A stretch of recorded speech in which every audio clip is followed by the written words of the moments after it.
God is king and God should be king over all transactions. Sa ating pakikipagtalastasan sa Diyos, sa kapwa, maging sa ating sarili, the reign of God must be evident. At ang Diyos ay dapat nag-ahari sa ating mga transactions. Proverbs 16:11, honest scales and balances belong to the Lord. All the weights in the bag are of His making. Isang example ng trading na ang mga tama daw na timbang sa palengke, panimbang ng mga bilihin ay sa Panginoon at dapat nakalulugod sa Panginoon ang tamang sukat, tamang timbang. Na pag may binili ako, tama ang bayad ko, pero tama din ang natanggap ko na binili. The Contemporary English Version says, the Lord doesn't like it when we cheat in business. At sa business lang ba yun? Ang ating pag-aaral, pinamagatan natin, fair trade. Tama na pakikitungo, pag ninegosyo, pakikipagpalitan ng anumang mga bagay. Salamat, Panginoon, because you are fair. And we thank you that you are more than fair. You are very generous and kind to us. We now ask you, Lord, to cleanse us and enable us to see your face, to hold your hand, to hear your voice. Kayo po ang mangusap, ituwid niyo ang aming mga kalikuan, liwanagan ang aming mga kadiliman, balansehin ang aming mga mali-mali at liku-likong paraan sa buhay. Mangusap kayo na may kapangyarihan at ang salita niyo maging gamot, pagkain ng aming espiritu. We ask you, in the name of your Son, Jesus, our Savior, our friend, and our Lord. The Lord hates dishonest trade. The Lord hates unfair transactions. Pag may binili ka, dapat tama ang bayad at tama din ang timbang, quality, dami ng iyong binili. Proverbs 20:10, two things the Lord hates are dishonest scales and dishonest measures. Yung merong higit ang naibayad sa tinanggap o kaya ay sobra ang tinubo kesa sa ibinigay na serbisyo o produkto. Maraming unfair trade, maraming cheating, maraming short-changing, and these are all not glorifying to God. In fact, short-changing and cheating is offensive to God. Literally, may kahulugan ng mga binasa natin, unfairness, cheating in the market. Sa literal, sa practical, sa physical na antas, may katotohanan ng mga binasa natin. Leviticus 19:35, do not use dishonest standards when measuring length, weight, or quantity. At ang lahat ng nagtitinda ng mga consumer items na tinitimbang, sinusukat, inuuri, alam na pwedeng dayain ito. At marami nga, ginagamit nila yung alam nila para mandaya. Para mas kumita sila, higit sa kanilang ibinibigay na serbisyo o produkto. But the Lord hates this practice. So, people cheat in terms of quantity. Amos 8:5, we are eager to sell less for a higher price and to cheat the buyer with rigged scales. Kaya ang ating gobyerno tinitingnan ng mga timbangan sa palengke kasi kung minsan 1 kilong karne ang binili mo, yung pala 8 guhit lang yon sa totoo. Yung pala mali ang dami, konti lang. At kung binibilang, nadadaya ka kumisa sa bilangan, nagpapapalit ka ng pera kumisa sa money changer, sa bilis ng kamay niya, kulang ang binibigay sa iyo, akala mo tama, pagbalik mo, ayaw na niyan tanggapin. Dahil sabi niya, tama yan, yung binigay ko sa iyo. All such things, dishonesty in quantity, and there's also dishonesty in quality. Proverbs 20:14, yung bumili naman ito, it's no good, says the buyer, then goes off and boasts about the purchase.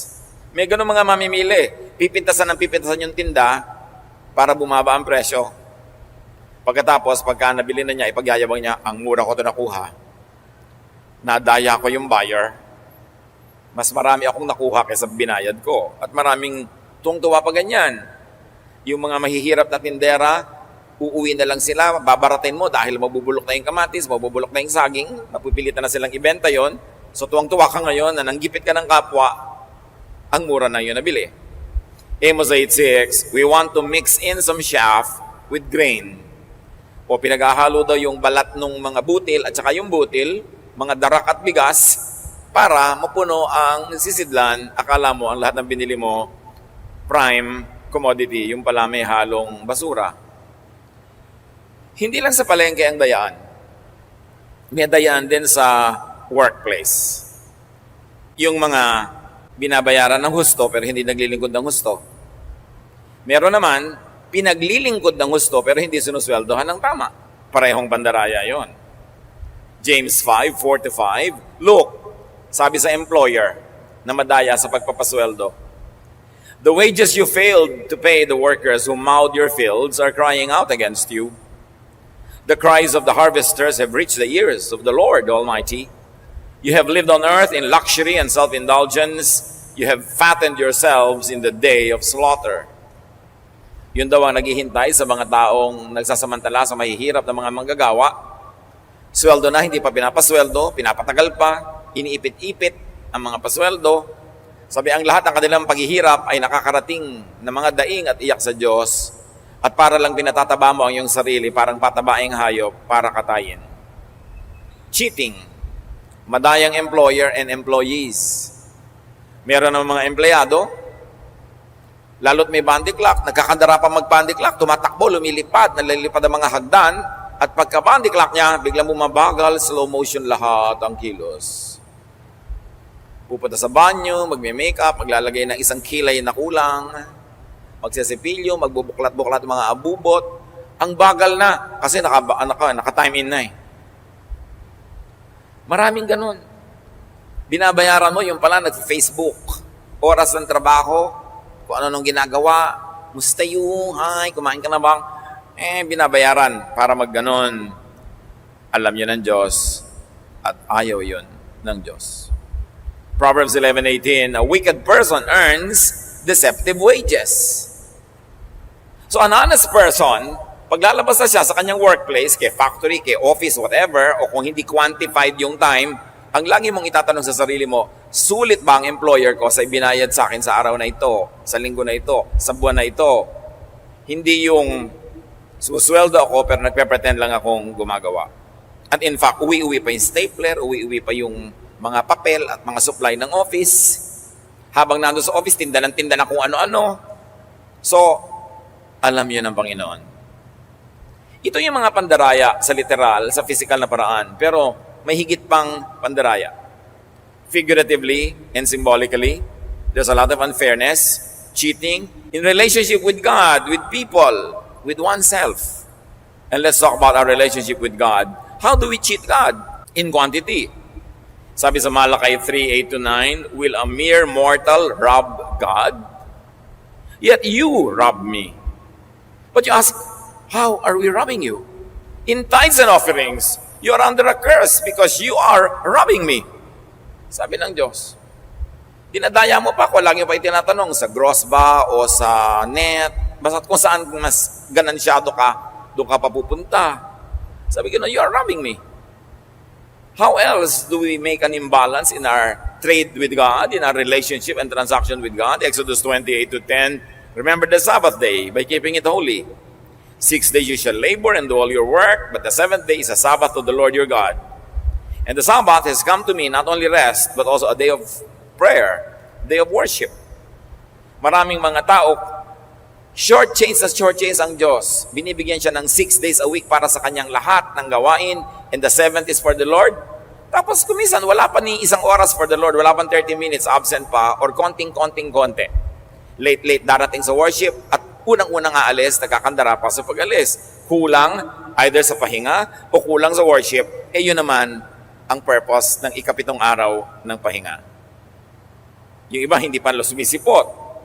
Lalo pag long weekend, wala lahat. Long na nga yung weekend, ang dami-dami ng day ng weekend, pati worship sacrificed. Hebrews 10:25, some people have gotten out of the habit of meeting for worship, but we must not do that. Remember that there's a trade, there's an exchange. God gives you life and you give God what you owe Him. Sabi ni Jesus, give to Caesar what is Caesar's and to God what is God's. May ibinibigay sa iyo ang Diyos, pero meron kang ibabalik sa Diyos, walang dayaan. Hindi lang sa quantity, People can be imbalanced in their transaction with God in terms of quality. Kakanta ng hindi memoryado ang kanta, kakanta ng hindi alam ang kanta, maglilid ng Bible study na hindi handa, magtuturo na hindi handa, magmi-minister na pahuli-huli, low quality. Si David, nung meron siyang binibiling lupa para lagyan niya ng lugar ng offering, meron siyang binibiling mga hayop para i-offer.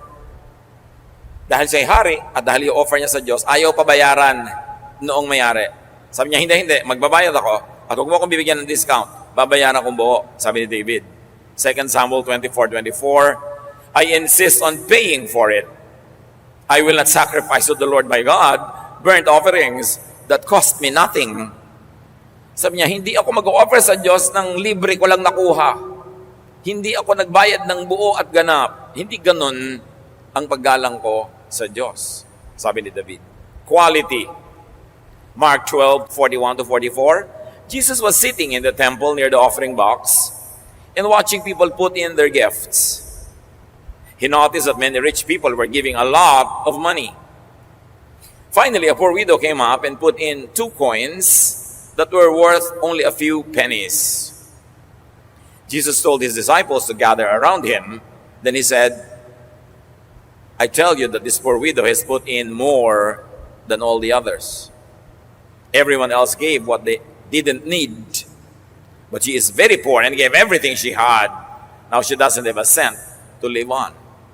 Inoobserbahan ni Jesus yung mga naghuhulog ng offering sa mga synagogue kasi nila noon, sa mga temple. Hindi naman lumalakad yung mga basket. Merong lugar na huhulugan mo ng offering mo. At yung mga mayayaman, kung maglaglag ng marami nilang mga coins, talagang dumadagumdung ang sound. Tapos merong isang biyudang babae na mahirap na naghulog lang ng 2 maninipis na coin na parang pinipig sa nipis, kung kilala pa ng mga millennials ang pinipig. Basta manipis. Wala man lang sound. Sabi ni Jesus, alam niyo kung sinong biggest donor today? Yung babaeng yan na widow. Sabi niyo, mayayaman ang dami nilang binigay, pero ang dami pa namang natira sa kanila eh. So bali, barya-barya lang din yung binigay nila kahit malaki. Pero sa babaeng ito, hindi ba niya binigay niya kasi yan ang lahat-lahat na sa kanya. So, the Lord looks at proportion. Not only how much you give, but how much is left after you gave. Be it in terms of financial donation, be it in terms of time, be it in terms of talent. How much of our time is only ours, how much of our time is tithe to the Lord. Meron tayong pananagutan, may transaction tayo. Hindi libre ang lahat. Meron tayong dapat na sinusukli at ibinabayad. Yun yung relasyon natin sa Diyos. How about our relationship with people and with others? Pag may nag-asawa, pareho silang may isusuko at pareho silang merong ganansya. Meron silang pahinga at may pagod. Meron silang nakukuha at meron silang ibibigay. Dapat balance ang trade. Marriage should be fair trade, not unfair. Leviticus 25:17, do not take advantage of each other. Dapat walang lamangan, walang gulangan. Halimbawa, parents and elders. Mga kabataan o mga anak, ano ang ating fair trade acts with our parents and elders? 1 Timothy 5:4 and 8, if a widow has children or grandchildren, they should learn first of all to put their religion into practice by caring for their own family. In other words, kung meron kang nanay, tatay na byuda, may matanda na kayo sa pamilya, ang mga anak daw at mga apo, ang pinakamabisa na pagpapatunay nila ng kanang pananalig ay alagaan ang mga matatandang ito. And so, sabi ng Bible, repaying their parents and grandparents, for this is pleasing to God. Anyone who does not provide for their relatives, and especially for their own household, has denied the faith and is worse than an unbeliever. Masahol pa daw sa hindi mananampalataya yung mga taong hindi inaalagaan ng mga matanda sa kanilang pamilya. At syempre, pwede mong baligtarin yon kasi pamilya rin yung bata. Kung ikaw ang matanda na malakas pa at may bata sa iyong pamilya, duty mo na alagaan, pakainin, itaguyod ang batang iyon. Nagkakaroon lang ng reversal of roles. Habang bata pa si anak, yung matanda ang magulang na malakas, itataguyod ang batang mahina pa. Pero paglipas ng panahon, yung bata ang lalakas, yung matanda ang hihina, itataguyod naman ng anak ang magulang. And the cycle goes on and on from generation to generation to generation. That's how creation and humanity is supposed to function. May balance. Yung unang bahagi ng iyong buhay, tumatanggap ka mula sa magulang, sa elder, sa matatanda, and then the next part of your life, ikaw naman yung nagbibigay sa kanila. Kaya sa Mark 7:10-12, kinriticize ni Jesus yung korban na itinuro ng mga priest. Pagka idodonate nyo sa simbahan, pwede nang hindi nyo bigyan ng mga magulang nyo. Imagine na pauso yun. Para lahat ng pera ng mga tao magpunta sa church. Sabi ni Lord, you give to Caesar what is Caesar's and to God what is God's. You give to the church what is the church's, and you give to your parents what's supposed to go to them, or you give to your children. Huwag mong nakawan yung church para sa iyong parent, huwag mong nakawan yung parent mo para sa church. Lahat dapat may kaayusan. At sabi na Ephesians 6:2-3, honor your father and mother. So you honor your father and mother through your material and physical support, and very especially through your emotional, social, and spiritual respect. Ibinibigay lahat yon sa tamang transaction. Dapat walang lamangan ng brothers and sisters and friends. Ang pagiging kapatid ay isa ring transaction. Meron akong binibigay sa kapatid ko, pero dapat may tinatanggap din ako. Hindi one way.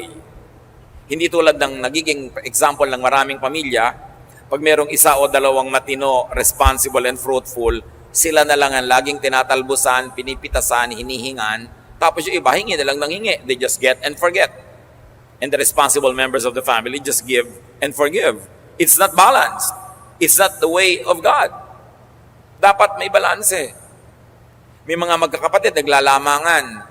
Kung sino yung hindi makatiis, kung sino yung mabait at maawain, yun ang laging na-assign na mag-alaga sa magulang, magpagamot sa magulang. At yung iba nagtetengang kawali na lang, nagmamaang-maangan, hindi sila tumutulong. Hindi lang yung may pera ang nag-aalaga ng magulang. Hindi yung walang pera, ikaw ang mag-alaga, ikaw magpaligo, ikaw magbantay. At yung may pera, siya ang magbayad sa ospital, magbayad sa doktor. Pero hindi na siya dapat ang nagbabantay para magka-oras siya maghanap buhay dahil siya nga itong kumikita eh. Lahat may role. Hindi pwedeng naglalamangan, nag-aagawan sa mana, nag-aagawan sa rights and privileges. Ang dapat pinag-aagawan yung duties and responsibilities. Hindi ko mo, ikaw na ate, may trabaho ka naman eh. O lalo na pagka yung ate walang asawa. O wala ka namang asawa ate, old maid ka naman. Ako, ang dami kong anak na pinapaaral. Ikaw na lang mag-alaga sa mga nanay. Yun nga ako nga ang walang asawa. So pagtanda ko, walang mag-aalaga sa akin. Kaya dapat mag-save ako, di ba? Tapos inuubos mo lahat. Pagtanda ko, wala akong saving, wala akong anak. Ikaw, may mga anak ka na magtataguyod sa'yo. Tapos gusto mo akong maubusan ngayon. Dapat fair. Hindi assign ka na lang ng assign kung sino ang responsible, kawawa. Nababalagoong. Lagi ka na lang taya pagka mabait ka. Hindi yun tama. At meron ding transaction ang mag-asawa. There is cheating in relationship with one spouse or partner. Sabi na Ecclesiastes 9:9, enjoy life with your wife, not with someone else's wife. Or not with someone else, tapos pwera yung wife mo. Sabi niya, enjoy life with your wife. Kasi kasama mo yan sa hirap. Matapos kang alagaan, ipaglaba at manganak ng mga anak mo, ngayon, ipagpapalit mo sa 14 anyos. Dapat nga, yung pagtanda niya, kaya nga tumanda yan dahil sa iyo So, dapat mo siyang alagaan at itaguyod. May pananagutan ng mag-asawa sa isa't isa, even moments of intimacy and private joys together. It's not just a privilege, it's also a duty. 1 Corinthians 7:5, do not deprive each other, except perhaps by mutual consent and for a time, so that you may devote yourselves to prayer, then come together again. Of course, 1 Corinthians 7:5 is talking about intimate relations between the husband and the wife. Sabi ganon, huwag niyong pagkakaitan ng isa't isa. Dapat lagi kayo nagbibigay sa isa't isa. At kung sakasakali man na gusto nyo mag-focus sa kada dasal, sa mga moment that you want to do very spiritual things, do it shortly. And right after that, you go back together again. Ganon ang buhay may asawa. Hindi yung pagod ako, masakit ang ulo ko, wala ako sa mood. Walang ganon. Sabi sa Bible, the body of the wife belongs to the husband, and the body of the husband belongs to the wife. mayroong pananagutan. Deuteronomy 24:5, if a man has recently married, he must not be sent to war or have any other duty laid on him. For 1 year, he is to be free to stay at home and bring happiness to the wife he has married. Can you imagine 1 year? Siguro pag bagong kasal, walang military duty. Hindi pwede mag-duty na malayo. Dapat laging kapiling ng asawa, 1 taon na magpaligaya sa asawa. Deuteronomy 24:5. Nakikita niyo yung pananagutan. Kaya dapat kung mag-asawa lang, honest, fair sa isa't isa, wala na dapat space yung unhappiness, discontentment, tapos naghahanap patuloy ng ligaya sa ibang kandungan. Do your marital duties. Enjoy your marital privileges. It's a trade and it must be fair trade. Meron pa.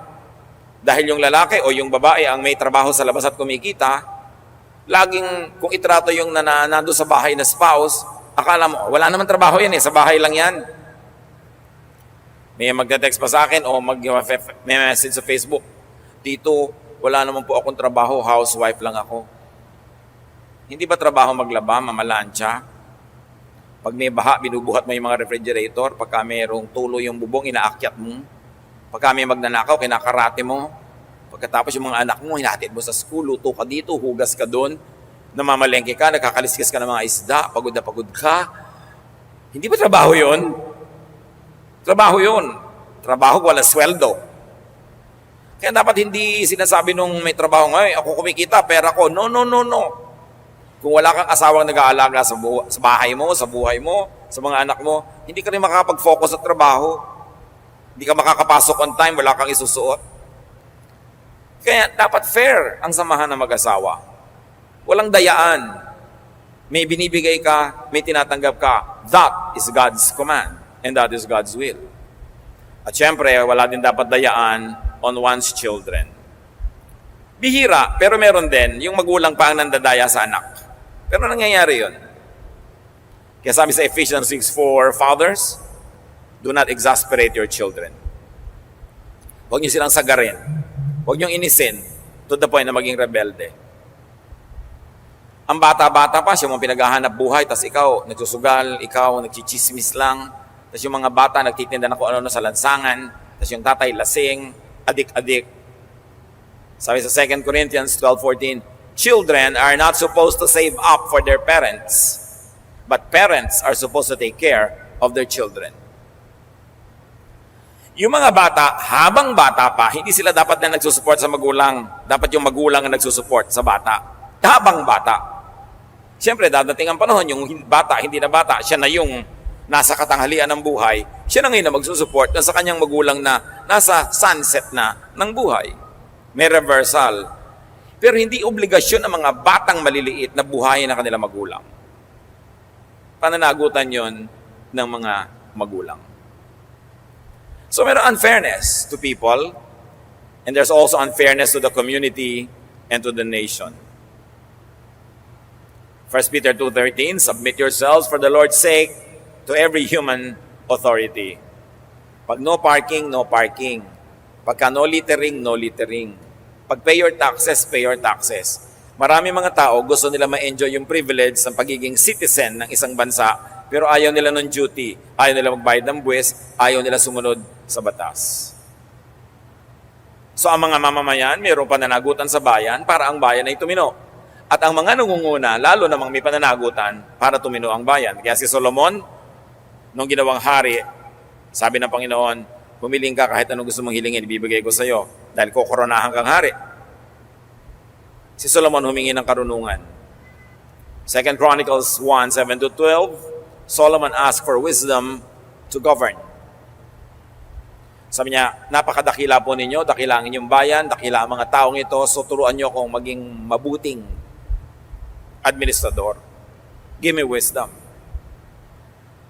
Huwag kayo nagboboto nung walang wisdom kasi lugi ang bayan. Huwag kayo nagboboto ng mga tamad, mga walang vision, walang pagmamahal sa tao, sa taong bayan, kasi malulugi ang bayan. May pananagutan ng mamamayan at ang mga namumuno para patinuin ang isang bansa. there should be correct balance between rights and privileges and duties of citizens and even of leaders. Meron din tayong unfairness with our dealing with humanity sa pangkalahatan ng kapwa. Kumisan sa ating sobrang pagiging malaya sa sarili, nasa-sacrifice na yung buhay ng iba. Your rights stop when it begins to intrude on other people's rights. Hindi ko mo may karapatan ka, pwede mo nang tapakan yung iba. Ang karapatan mo hanggang hindi ka palang nakakatapak ng iba. Mga kabataan, may karapatan naman kayo maging bata, mag-enjoy sa buhay, maraming matutunan, maraming maranasan. Until hindi nyo natatapakan yung parental rights naman ng mga magulang nyo. May rights sila na sundin ninyo. May rights sila na kaibantayan, gabayan, utusan, bigyan ng mga assignment. Right din nila yon. Hindi ko mo, I have my human rights as a child. Paano naman yung human right ng parents? So dapat may balance ang samahan ng magulang at ng anak. Hindi one way na parang fascist dictator yung magulang, wala nang right yung anak, at hindi rin naman naging hari yung mga anak na sila lang nasunod, binaliwala ang magulang. Give and take.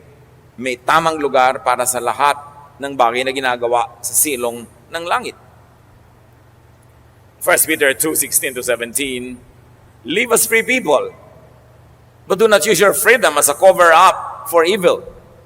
Show proper respect to everyone. Young people, yes, you have rights to be young, to be happy, to enjoy, but show respect to your parents. Lalong-lalo kung minor de edad ka, nasa silong ka ng pangangalaga, pangangasiwa ng iyong magulang. Pag may conflict of interest kayong dalawa, dapat parental authority ang masunod, hindi yung anak kasi siyang magulang. Bakit ba mayroong chain of command? Bakit mayroong authority? It is to settle disputes. Kaya nga kung minsan, nakalagay pa sa Bible, wife, submit to your husband. Yung submission na yon, pag mayroong grave conflict of interest, na pagka hindi nag-submit yung isa sa isa't isa, maghihiwalay na lang sila. So mabuti pa, para manatiling magkasama, there should be submission. But not on everything.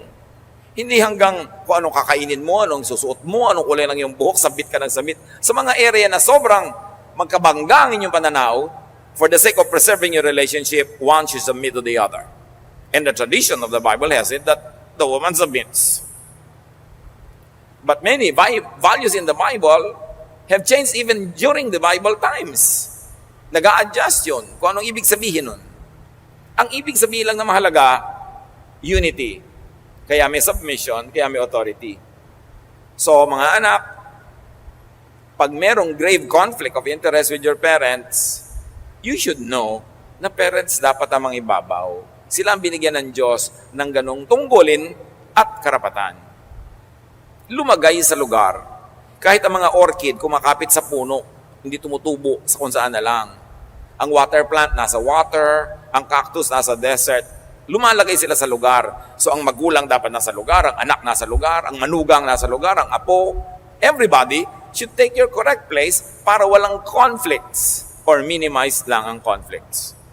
Philippians 2:3-4, in humility, value others above yourselves. We should also be fair to the environment, to the planet. Yung environment ang nagbibigay sa atin ng buhay natin eh. Instrument sila ng Diyos. Bakit ka humihinga ng oxygen when you inhale? Dahil may mga puno na nag-exhale ng oxygen. Pag walang puno, walang oxygen, wala tayong hihingahin. Why are you killing all the trees? Yung oxygen mo, hihingahin naman ng puno. Yung oxygen niya, hinihinga natin, lalabas yung carbon dioxide from our lungs, hihingahin naman ng puno. Kapag may puno at may tao, may bigaya ng hangin, pareho sila nabubuhay. So, mga anak ng Diyos, lalong-lalo na, we should protect the environment. We should protect water supply that should be kept clean.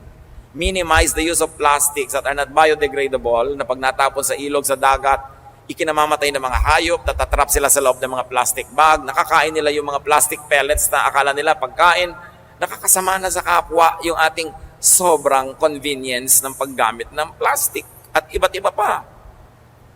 Ang mga puno, inaalagaan yan. Kung meron kang ekta-ektaryang lupa, kilo-kilometrong lupa, square meter na lupa o lupa sa paso. Huwag lang lupa sa kuko. Taniman mo ng halaman. Kasi kailangan natin yan. Deuteronomy 20:19, when you lay siege to a city for a long time, do not destroy its trees because you can eat their fruit. Do not cut them down. Kita nyo, pati puno ayaw ipaputol. Sabi niya, kung may giyera, huwag nyo idamay mga halaman. Huwag nyo sila sunugin, huwag nyo silang putulin. Kasi kailangan nyo rin ang bunga nila. Dapat minamahal natin ang kalikasan. Yung mga likha ng Diyos. We should recycle as much as possible. We use too much, we consume too much. Kaya kung meron kang lalagyan ng isda pag namimili ka sa palengke o sa supermarket, hindi mo na kailangan ng plastic. Dala-dala mo na bag. Kasi dala-dala mo yung lalagyan mo patulit-ulit para sobrang consumption ng mga ganitong bagay. We are destroying our oceans so quick that probably in 20, 30 years, there will be more plastic bags floating than fish. Ang unang commandment, alam niyo kung anong unang commandment ng Diyos? Sabi kay Adan, take care of the garden. Take care of the animals and the plants. Dapat may balance ang relationship natin with the plants and the animals on the planet. Hindi tayo lang ang wagi, tayo lang ang gumagamit, tayo lamang ang nagko-consume. You were created by God. You did not create yourself. Then you are sustained by God. Therefore, you are not your own. In fact, the Bible says you are not your own. You were bought at a price. So glorify God in your bodies. So be aware of unfairness and cheating in your relationship with your own self, with oneself. Marami sa mga tao, unfair sa sarili. Sobrang magsakripisyo, hindi kumakain ng tama, hindi nagpapahinga ng tama, o kaya hindi sakripisyo, may mga bisyo kung ano-ano na papabayaan ng katawan. You've got to be very fair to yourself, to your body, because your body gives you a house for your spirit, a house for your brain. When it dies, the brain will die and the spirit will go. You have to take care of your body. Ephesians 5:29, no one ever hated his own body, but they feed and care for their body.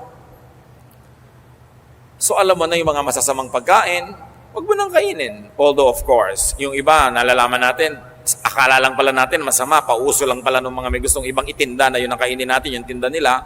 Siyasatin mo rin, suriin, pero matapos mapatunayan kung anong mabuti at masama, huwag nang pasaway. Huwag nang ipilit na kainin yung hindi mabuti sa katawan. Diabetic ka na nga, panay pang inom mo ng mga soda, panay pang inom mo ng mga sweetened juices, kain ka pa ng kain ng timba-timbang kanin, alam mo na nga hindi yun mabuti sa'yo.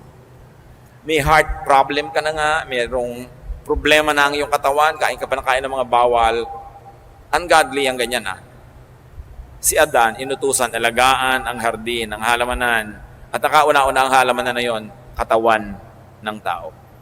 Ecclesiastes 11:9, you who are young, be happy while you are young. Follow the ways of your heart and whatever your eyes see. Magandang teaching yan. You are free to do what you want to do. You've got to enjoy your life at whatever age, but within the context, not at the expense of family or society. O young person, you want to be happy, you want to enjoy.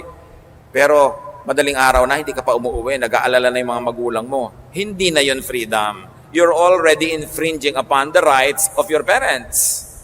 You live together in the same house, at the same time in history. You have a responsibility to each other to keep each other as happy as possible, as safe as possible, as contented as possible. So young person, enjoy your freedom within how the rest of your family defines it in the relationship to their other freedoms and to the well-being of the entire family. Hindi ka lang nabubuhay para sa sarili. Ganon din yung nanay, ganon din yung tatay. May pananagutan ka. Lalo asawa, may pananagutan ka umuwi sa oras. Kasi nag-aalala yung asawa mo. Nagsiselos kuminsan. At madalas natatakot na baka ka napahamak. Mga anak, ang mga magulang tanong na tanong, nasan ka na? Anong ginagawa mo? Sinong kasama mo? Tapos naiinis yung mga anak pag tinatanong. Ang totoo, ang tunay na tanong anak ay ito, buhay ka pa ba? Yun lang yun, sari-sari yung tanong, how are you? Nasaan ka? Ano ginagawa mo? Ano kinakain mo? gusto lang malaman kung buhay ka. Kasi one of the greatest fears ng parents, baka nabarog na yung anak nila habang nalalaglag sa isang tricycle, o baka may sumaksak sa dilim, baka nahulog sa ilog, wala nang nakakita, baka namatay na, baka may nangyari ng masama. Kaya hanap ng hanap, tanong ng tanong. Mga bata naman iinis pag hinahanap sila. Nakakainis naman kayo, hanap kayo ng hanap. Mainis ka sa buhay pag wala naghahanap sa'yo. Yun ang nakakainis. Nobody cares? Yun ang nakakainis. Basta't mag-asawa, magkapatid, magulang, anak, magkakasama sa kumpanya, mayroon tayong pananagutan sa isa't isa to keep each other as happy and as safe as possible. So our personal liberties must be measured within the context of the enjoyment and well-being of the entire community where we belong. Ang hilig-hilig mong sumayaw, yugyug ka ng yugyug, ang likot-likot mo, nakasakay kayo sa bangka na walang katig. Tapos, ganito ko talaga ako, gusto kong sumayaw. Lulubog tayo lahat, kasasayaw mo. May duty ka na manahimik muna dahil merong ibang madadamay. At ganun tayo sa pamilya. May madadamay.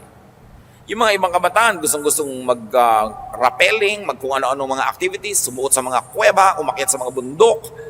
Kung namatay kayo, di kawawa na may magulang nyo, walang anak. Kung hindi lang kayo namatay, nabaldado kayo buong buhay, di aalagaan kayo ngayon buong buhay. Hindi ba unfair yun? Para ka lang magkaroon ng fun? So isinasaalang-alang mo yung mga tao around you when you would like to have fun. Fun mo tapos torture sa kanila. It's not godly. So it should be within the context of the community. Ang mga karapatan nating pangtao, ang ating mga liberties, ang ating mga kalayaan in relation to the well-being of the entire nation, the entire community, the entire church. So maraming unfairness, maraming cheating. Alam niyo kung anong bunga niyan? Imbalance. The wife gives more than she gets, imbalance. The husband gives more than he gets, imbalance. Ganon din yung anak, ganon din yung magulang. Yung citizen at yung government, somebody gets more than what the other person gets, imbalance. And you know that imbalance creates disharmony. Disharmony creates disturbance. Disturbance creates trouble and illness. Kaya may sakit ang lipunan, hindi balance ang talastasan ng mamamayan at ng mamamayan. May sakit ang pamilya kasi yung mag-asawa, hindi balance ang samahan, ang anak at magulang, hindi balance, ang magkakapatid, hindi balance. So be fair. In fact, do not just be fair in your relationship with everyone that we have mentioned. Be generous. Do not just give, outgive. Why? Again, may balance. If you give less than you should, sisingilin ka. But if you give more than you should, may sukli ka mula sa Diyos. So kung magiging imbalance, kapatid, ang iyong pamamaraan, err on the side of being generous. Outgive the world, outgive your family, outgive everybody. Proverbs 11:25, a generous person will prosper. Whoever refreshes others will be refreshed. Pag merong problema ang ating pamilya, i-define nyo agad kung anong contribution nyo sa problema at anong contribution nyo para yun ma-solve. And do your part. And then that's one less problem. And inspire the others to also do their parts. Palakihin nyo lang yun. Apply sa church, sa community, sa bayan, sa planeta. Kaya ang planeta natin, sobrang pollution, may imbalance. Sa pag-produce natin ng mga basura, at sa pag-iingat natin sa mga napupuntos na basura. In your relationship with God, with others, with yourself, trade fairly. Do not get more than you give. Maging fair. May asawa ka, be fair. Hindi lang ikaw kuminsan ang nahihirapan, siya din. Ang pamilya nyo may mga problems, be fair. Hindi lang ikaw namang problema. Lahat kayo apektado. And be fair to God, to the environment, to others, and to yourself. Then there will be balance. When there's balance, there's going to be harmony. When there's harmony, there's going to be unity. When there's unity, there's going to be peace. When there's peace, there's going to be happiness. When there's happiness, there's going to be health. Interrelated lahat yan. Hindi tayo nabubuhay para lang sa sarili. Be fair to everyone in your life. Dear Lord, teach us. Ipaalala mo, ipamukha sa amin kung kami ay lumalabis sa pagtanggap pero kulang sa pagbibigay. Turuan mo kaming ibalanse ang lahat. Ang aming mga karapatan at mga tungkulin, our rights and duties and privileges, what we give and what we take. Teach us, Lord, to live balanced lives. Let it start with how we think, how we live in our homes, in our communities, in our church, in our country, in the whole world. Teach us, Lord, to respect the law of nature, and that is balance. Pag-usapan natin with the Lord, mga kapatid, ang mga bagay na ito. Manahimik, siyasatin ang sarili, at hayaan ang Espiritu ng Diyos ang magsabi sa atin, ito para sa iyo, ito dapat mong gawin, ito dapat mong tigilan. So you contribute to balance, and you contribute to fair trade. Dear Lord, speak to your children as we all lay still and be quiet before you right now. Mangusap po kayo sa sandali ng katahimikan. Turuan niyo kami ng personal and private application of all these things. Manatili tayo sa presensya ng Panginoon.